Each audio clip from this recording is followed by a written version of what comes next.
Ideb présente La Belle et la Bête de Jeanne-Marie Le Prince de Beaumont.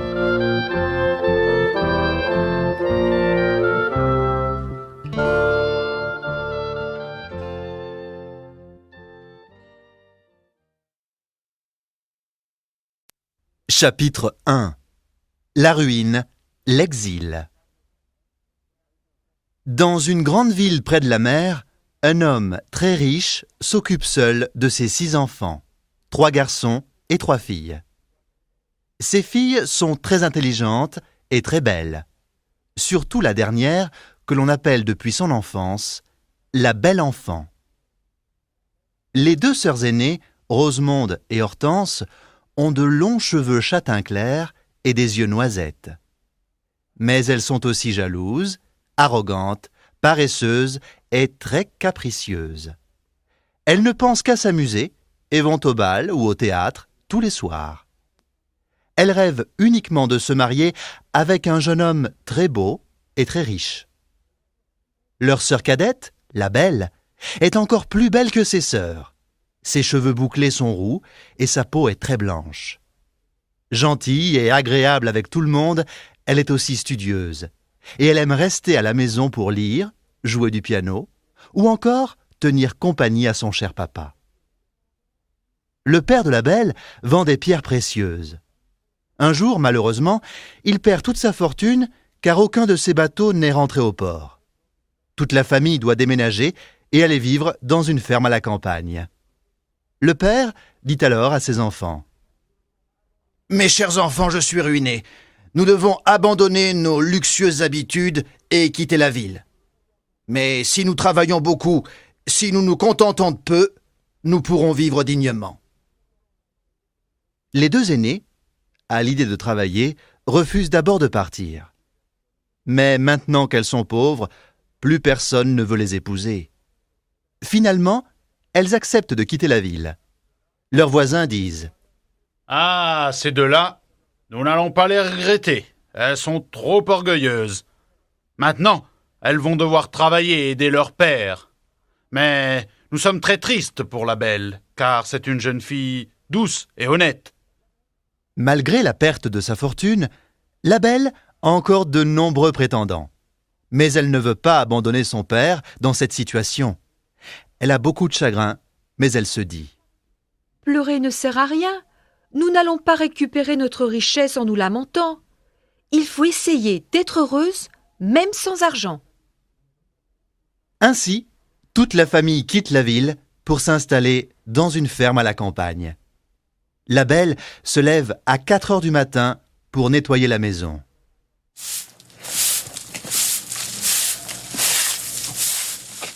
Préparer à manger.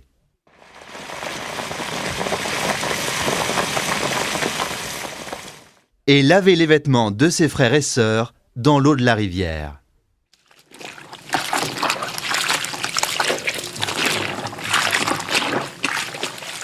Les 3 fils s'occupent des travaux des champs.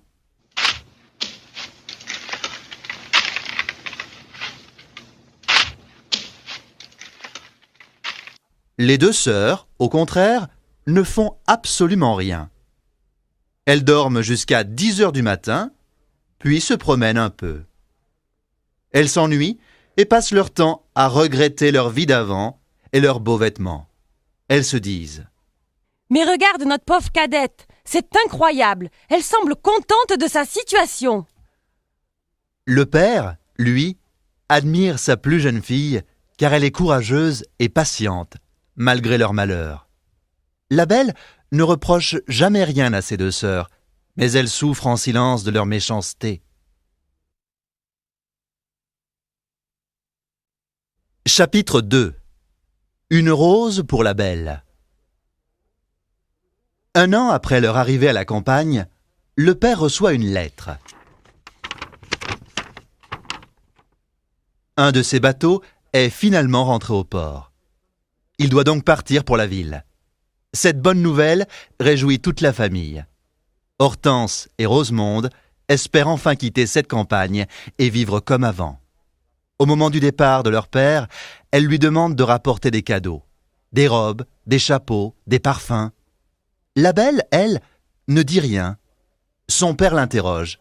« Et toi, belle, tu ne désires rien ?» La belle ne veut pas que son père dépense son argent. Elle répond alors. « Il n'y a pas de rose ici. Peux-tu m'en rapporter une ?» Une fois arrivé au port, le père s'aperçoit malheureusement que le bateau est vide. On lui a tout volé. Il repart alors aussi pauvre qu'avant. Sur le chemin du retour, il pense à ses enfants et à leur déception. Après quelques heures de voyage à cheval,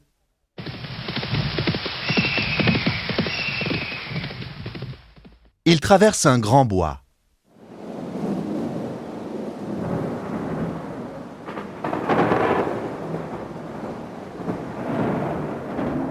Il neige et le vent est très froid.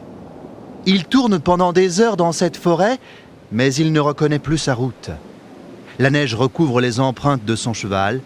Il n'arrive plus à s'orienter. Où doit-il aller? Il est complètement perdu. Au loin, il entend des loups hurler.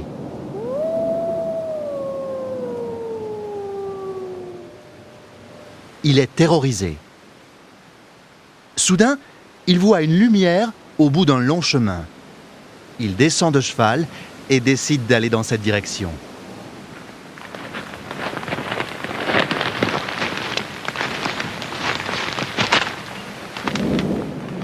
Après quelques minutes de marche, il découvre un immense château. Dans la cour recouverte de neige règne un grand silence. Affamé, son cheval se dirige vers l'écurie pour manger. Le père frappe à la porte du château.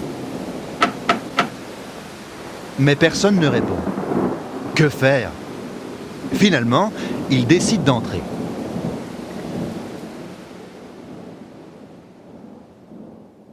Il pousse la porte et se retrouve dans une grande salle.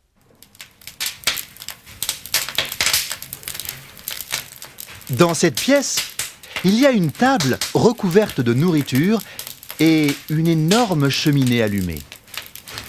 Comme il a froid, il va se réchauffer près du feu. Il s'installe sur une chaise et attend. Mais personne ne vient. Alors, affamé, il s'approche de la table et commence à manger. Ensuite, fatigué, il va dans une des chambres du château et s'endort dans un lit chaud et confortable.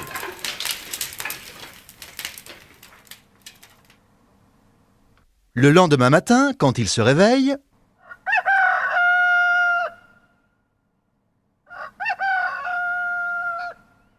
il trouve des vêtements neufs sur une chaise. « Comme c'est étrange! Ce château appartient sans doute à une bonne fée qui a pitié de moi, » pense-t-il. Il regarde par la fenêtre et, quelle surprise! La neige a disparu et le jardin est plein de fleurs. Il s'habille, impatient de connaître le propriétaire de ce merveilleux château. Il descend les escaliers.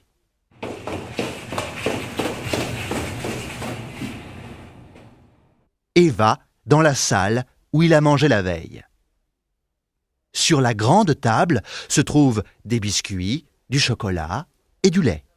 « Je vous remercie, bonne fée, d'avoir pensé à mon petit déjeuner, » dit le père en s'installant à table. Après avoir bien mangé, il décide de repartir. Il va récupérer son cheval et traverse le jardin rempli de fleurs. Il se rappelle alors du souhait de la belle et cueille une rose. À ce moment-là, il entend un bruit terrifiant. Il se retourne brusquement et voit s'approcher de lui une bête monstrueuse. Chapitre 3. Le sacrifice de la belle. « Vous êtes très ingrat !» dit la bête d'une voix terrifiante. « Je vous accueille dans mon château, je vous sauve la vie, et vous me volez ce que j'aime le plus au monde, mes roses. Pour réparer votre erreur, il n'y a qu'une solution, mourir. » Le père se met à pleurer. Monseigneur, pardonnez-moi. Vous avez été si généreux. Ne vous mettez pas en colère. J'ai pris cette rose pour une de mes filles. Je ne m'appelle pas Monseigneur, mais la bête.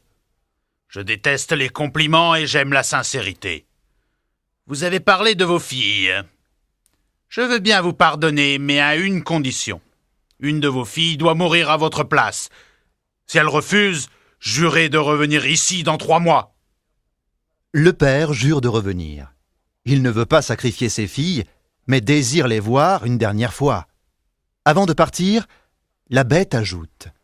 Je ne suis pas si cruel. Retournez dans la chambre où vous avez dormi. Il y a un grand coffre. Remplissez-le avec ce que vous voulez. Demain, il sera chez vous. Le père remplit alors le coffre d'une grande quantité d'or. Il récupère ensuite son cheval et quitte le château. Quand il arrive chez lui, il donne la rose à la belle en pleurant. « Prends cette rose. La belle, elle me coûte très cher. » Le père raconte alors toute l'histoire. Le vol de la marchandise, le château dans la forêt, la rencontre avec la bête. Les 2 aînés se mettent en colère. Tout ça, c'est la faute de la belle. Et regardez, elle ne pleure même pas. Parce que c'est inutile, Répond la belle. notre père ne va pas mourir. Je vais aller chez cet horrible monstre à sa place. Non, ma sœur. Lui disent ses frères. Nous allons aller tous les 3 dans son château pour le tuer. C'est impossible, S'exclame le père. La puissance de cette bête est immense. Je suis vieux. C'est à moi de retourner dans ce palais pour mourir. Mais la belle insiste et toute la famille accepte sa décision. Ils sont tous très tristes, sauf Hortense et Rosemonde. Quand le père va se coucher, il aperçoit devant son lit le coffre plein d'or promis par la bête. Au moment du départ de la belle, Hortense et Rosemonde se frottent les yeux avec des oignons pour avoir l'air triste. La belle est très émue de voir ses sœurs pleurer, Mes sœurs sont tristes. Elles m'aiment bien finalement. pense-t-elle. Désespéré, le père accompagne sa fille cadette chez la bête. Une fois arrivés, ils entrent dans le palais et découvrent une table recouverte de nourriture. Quelle abondance! La bête veut m'engraisser avant de me dévorer. Pense la belle. Après avoir mangé sans appétit, ils entendent enfin le bruit terrifiant qui annonce l'arrivée de la bête. La belle voit son horrible visage et commence à trembler. Son père n'a pas menti. Ce monstre est vraiment terrifiant, Vous êtes courageuse de venir ici. dit la bête d'une voix très forte. Non, c'est normal. C'est ma faute. Ah, si je n'avais pas demandé cette rose à mon père. À ces mots, le père se remet à pleurer. Le monstre, énervé, lui dit Vous, partez demain et ne revenez plus jamais ici. Terrorisé, le père regarde ce monstre qui lui prend sa précieuse fille. La belle lui dit « Papa, il ne faut pas avoir peur. Allons dormir pour nous reposer un peu. » Dans la nuit, la belle rêve qu'une fée lui annonce. Tu as un grand cœur et tu seras récompensé d'avoir sauvé la vie de ton père. Chapitre 4. Une question embarrassante. Le lendemain, le père a du mal à se séparer de sa fille. La belle le rassure, mais une fois seule, elle est désespérée et se met à pleurer. En effet, la belle pense que la bête va la manger le soir même. Elle se calme ensuite, car elle veut profiter de sa dernière journée. Je vais plutôt aller dans le jardin du château pour admirer la nature, se dit-elle. Elle va alors se promener dans le parc. Elle est émerveillée. Il y a des fleurs de toutes les couleurs et chacune a un parfum différent. Après sa promenade, elle décide de visiter le magnifique château. Sur une porte, elle découvre l'inscription « Chambre de la Belle ». Elle ouvre la porte et est éblouie par la beauté de la pièce. Au milieu, il y a un lit recouvert d'un drap en soie. Un miroir au cadre doré est posé sur la cheminée. Mais elle remarque surtout la grande bibliothèque et le piano. Des livres? Un piano? Comme c'est étrange! Pense-t-elle. La bête ne veut pas que je m'ennuie. Mais alors, elle ne veut peut-être pas me manger tout de suite. Elle choisit un livre sur une étagère. Elle l'ouvre et commence à lire. Soudain, des mots apparaissent sur les pages. Désirez, puis commandez. Vous êtes ici la reine. Oh! Je désire une seule chose. Revoir mon père. Quand elle prononce ces mots, elle voit apparaître son père dans le miroir doré. Il entre dans leur maison, où il est accueilli par Hortense et Rosemonde. La bête est tellement gentille avec moi. Pense la belle. Est-ce que je dois vraiment avoir peur d'elle? Elle se sent mieux et, à midi, elle mange de bon appétit. Le soir, au moment du dîner, elle entend le bruit qui annonce l'arrivée de la bête. La belle, je peux te tenir compagnie? Lui dit le monstre. Mais vous êtes le maître ici. Répond la belle. Et toi, la maîtresse? Affirme la bête. Si je t'ennuie, dis-moi simplement de partir. La belle, je peux te poser une question? Oui, bien sûr. Tu me trouves vraiment horrible? La belle ne sait pas quoi répondre. Elle hésite, puis lui dit. Eh bien, oui. Je ne sais pas mentir. Mais je crois aussi que vous êtes très gentil. Tu es très honnête. Tu as raison, la belle. Je suis horrible. Et peut-être gentil aussi. Mais je suis une bête. La bête baisse les yeux. Tu es ici chez toi. Surtout, ne sois pas triste. Comme vous êtes aimable. Je préfère quelqu'un comme vous, avec un visage affreux, plutôt qu'un homme beau, mais sans cœur. La belle finit de manger. Parler avec la bête l'a définitivement rassurée et elle n'a plus peur. La bête la regarde, puis lui pose une nouvelle question.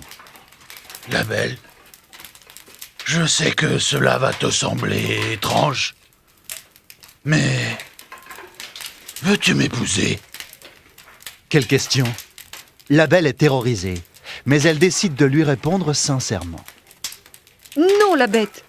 Je suis désolée, mais je ne veux pas. Le monstre pousse un cri épouvantable qui fait trembler tout le château. Ah! Au revoir, la belle. Dit-il en partant.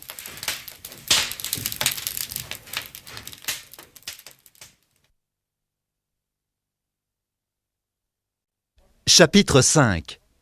La promesse.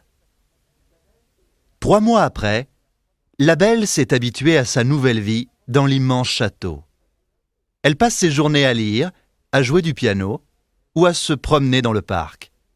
Elle fait des bouquets de fleurs pour décorer toutes les pièces du château. Avec les pétales, elle fabrique aussi du parfum et des huiles. Mais les journées sont très longues et souvent, elle se sent seule. Heureusement, la bête lui rend toujours visite à l'heure du dîner. Ils sont heureux de parler ensemble. Maintenant, la belle a l'habitude de voir la bête. Elle n'a plus peur de son visage monstrueux. Elle attend même avec impatience le moment de sa visite. Elle regarde souvent l'horloge un peu avant 9 heures.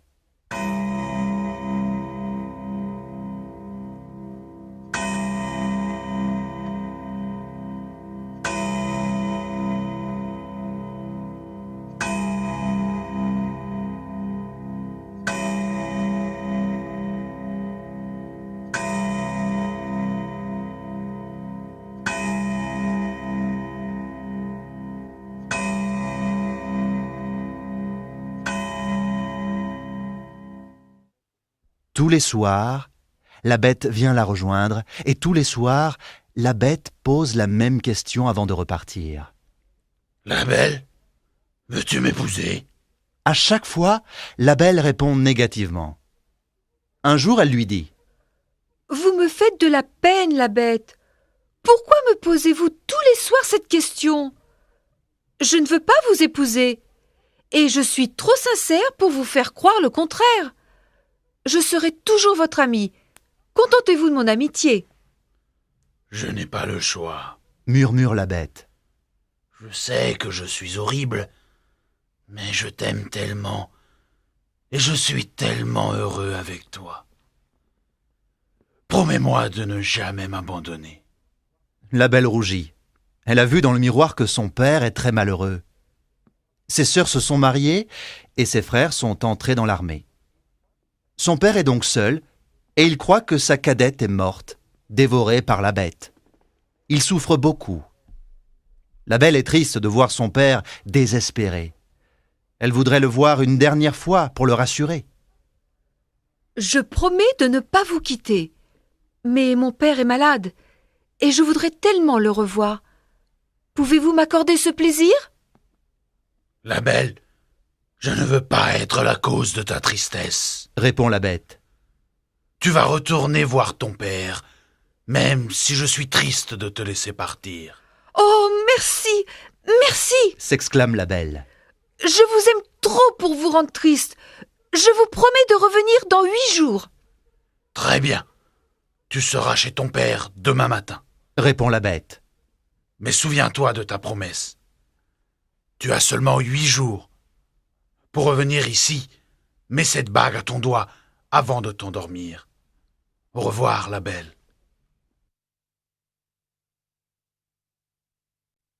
Chapitre 6. Un plan machiavélique. Le lendemain matin, quand la belle se réveille, elle s'aperçoit tout de suite qu'elle est dans son ancienne chambre. Elle se lève, puis descend dans le salon. Son père la voit et se met à crier « La belle, c'est vraiment toi! Quel bonheur!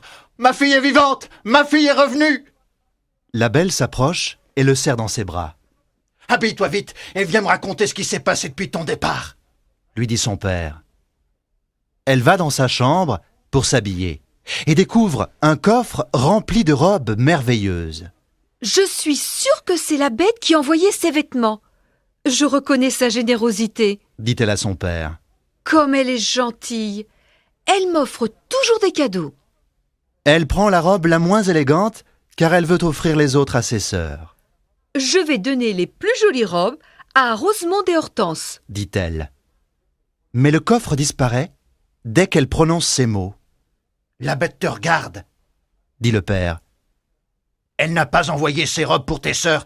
Elle veut que tu les gardes pour toi. » Le père a raison, car le coffre réapparaît à ce moment-là. Pendant que la belle s'habille, Rosemonde et Hortense, informées de la venue de leur sœur, arrivent dans la maison. Elles expliquent à la belle qu'elles sont très malheureuses. La première dit « J'ai épousé un homme très beau, mais il passe ses journées à se regarder dans le miroir, et il ne s'occupe pas de moi. » La deuxième continue. « Mon mari est très intelligent, mais il utilise son intelligence seulement pour énerver les gens. » Les deux sœurs racontent tout leur malheur et la belle essaie de les consoler. Hortense lui demande « Mais toi, comment as-tu résisté au monstre ?»« Non, la bête n'est pas un monstre. » s'exclame la belle. « C'est une personne douce, aimable et très généreuse. Je vis dans son merveilleux château comme une reine, sans travailler. Tous les soirs, la bête vient me voir pendant le dîner et nous discutons. Il ne veut pas me faire de mal. » À ces mots, les deux sœurs deviennent très jalouses et elles sortent dans le jardin. « Tu as vu la magnifique robe qu'elle porte ? Et comme la belle est splendide, on dirait une princesse. Comment est-ce possible ? » dit Rosemonde. « Pourquoi a-t-elle plus de chance que nous ? Nous méritons d'être heureuses, nous aussi. » « Rosemonde, dit la plus âgée. J'ai une idée géniale. Elle a promis à la bête de revenir avant 8 jours. Si elle reste plus longtemps, ce monstre va se mettre en colère et la manger. Tu as raison, Hortense. répond l'autre avec méchanceté. Trouvons un moyen pour la faire rester plus longtemps. Disons-lui que nous avons besoin d'elle. Pendant 8 jours, les 2 sœurs aînées sont donc très douces et très affectueuses. La belle ne devine pas leur terrible projet. Elle est tellement heureuse de voir que ses sœurs l'acceptent enfin. Le 8e jour, la belle doit repartir, mais ses 2 sœurs font semblant d'être malheureuses. Elle pleure et la supplie de rester. Oh non, maîtresse, tu peux pas partir. Reste, s'il te plaît. Finalement, la belle leur promet de rester 8 jours de plus. Chapitre 7. L'agonie de la bête. La bête va être très triste de ne pas me voir revenir. Pense la belle. Mais je ne l'abandonne pas. Je veux seulement rester encore un peu avec ma famille. Pourtant, la belle a de la peine. La bête lui manque, et elle sait qu'elle lui fait du mal. La belle est chez son père depuis 10 jours. Une nuit, elle rêve qu'elle est dans le jardin du château. Au loin, elle voit la bête, allongée dans l'herbe. Elle s'approche d'elle et se rend compte qu'elle est en train de mourir, Tu n'as pas tenu ta promesse, la belle. murmure la bête. Je t'ai attendu jusqu'au 8e jour. Ensuite, j'ai arrêté de boire et de manger. Je suis en train de mourir. La belle se réveille et comprend alors que la bête est en train de mourir de tristesse. Pourquoi suis-je méchante avec la bête? Elle est tellement généreuse avec moi. Ce n'est pas sa faute si elle est laide. Elle est gentille et c'est la chose la plus importante. La belle met alors à son doigt la bague donnée par la bête et se couche. Pourquoi ne pas épouser la bête? Je suis heureuse avec elle. La beauté et l'intelligence ne rendent pas les personnes heureuses. Il faut aussi de la bonté, de la gentillesse et de la générosité. Et la bête a toutes ces qualités. Je ne dois pas la rendre malheureuse. Elle s'endort en pensant à la bête, un sourire sur les lèvres. Le lendemain matin, elle se réveille au château. Pour faire plaisir à la bête, elle met sa plus belle robe. Toute la journée, elle attend avec impatience l'heure du dîner. À 9 heures, l'horloge sonne enfin.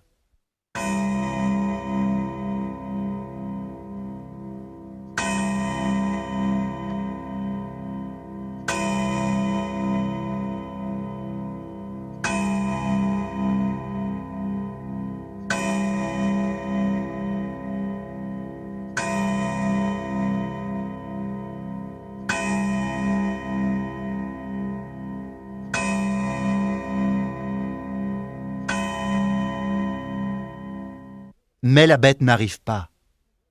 Que se passe-t-il? Où est la bête? Elle se met à la chercher partout, crie son nom, La bête! La bête! La bête! ouvre les portes du château.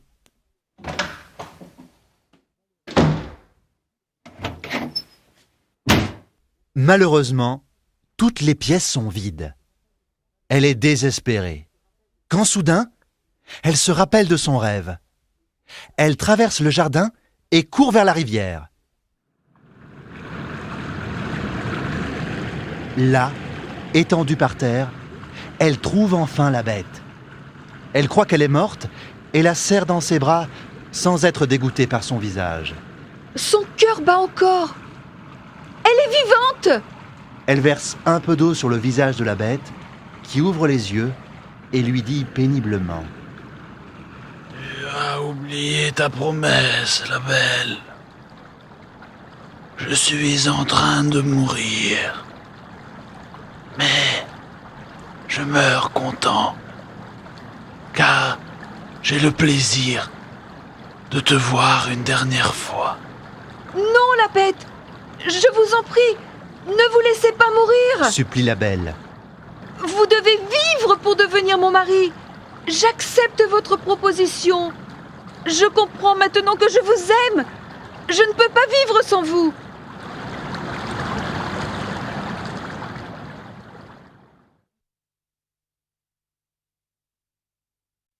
Chapitre 8. La fin du sortilège. Dès qu'elle prononce ces mots, tout le château s'illumine. 1000 bougies éclairent le parc et des feux d'artifice explosent dans le ciel.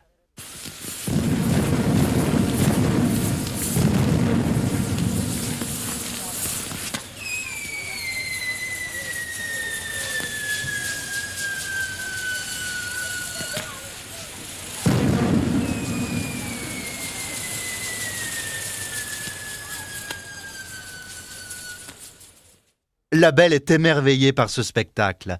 Elle regarde le château, puis se retourne vers la bête. Quelle surprise! La bête a disparu. À sa place, il y a un très beau jeune homme qui lui dit « Merci d'avoir mis fin au sortilège. » Mais où est la bête? demande la belle. « Mais c'est moi la bête, » répond le prince. Je ne comprends pas. Dit la belle très surprise. Qui êtes-vous? Je suis le prince de ce royaume. Une méchante fée m'a transformé en bête. Mais ton amour m'a délivré. Le prince se met à genoux devant la belle et lui prend la main. C'est la dernière fois que je te le demande, la belle. Veux-tu m'épouser? Confuse, la belle rougit, accepte et donne sa main au prince. Ils se dirigent alors vers le château. La belle pousse la porte de la grande salle et entend des voix qu'elle connaît. Elle s'exclame. « Mon père, mes sœurs et mes frères aussi! Comme je suis contente !» Soudain, elle voit la fée de son rêve. Elle lui demande. « Vous connaissez donc toute l'histoire ?»« Bien sûr, la belle. » lui répond la fée. Grâce à ton grand cœur et à ta sincérité, tu vas avoir ce que tu mérites. Tu vas épouser le prince et devenir une grande princesse. La fée se retourne ensuite vers les deux sœurs de la belle. Vous êtes méchante et jalouse. Vous allez être punie. Elle lève alors le bras et prononce une formule magique. Les deux sœurs, terrorisées, veulent s'échapper. Mais la fée dirige rapidement sa baguette magique sur elle. Oh! Mais qu'est-ce que vous avez fait, bonne fée? Rosemonde et Hortense sont devenues des statues, s'exclame la belle. Tes sœurs ont un cœur de pierre, la belle. Elles ne peuvent plus bouger, mais peuvent tout voir et tout entendre. Pour redevenir humaines, elles doivent reconnaître leurs erreurs.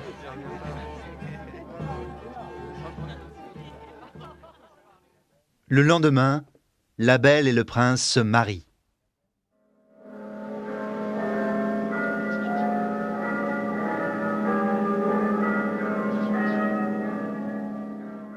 Tout le monde est heureux. Partout, on danse, on chante, on joue de la musique.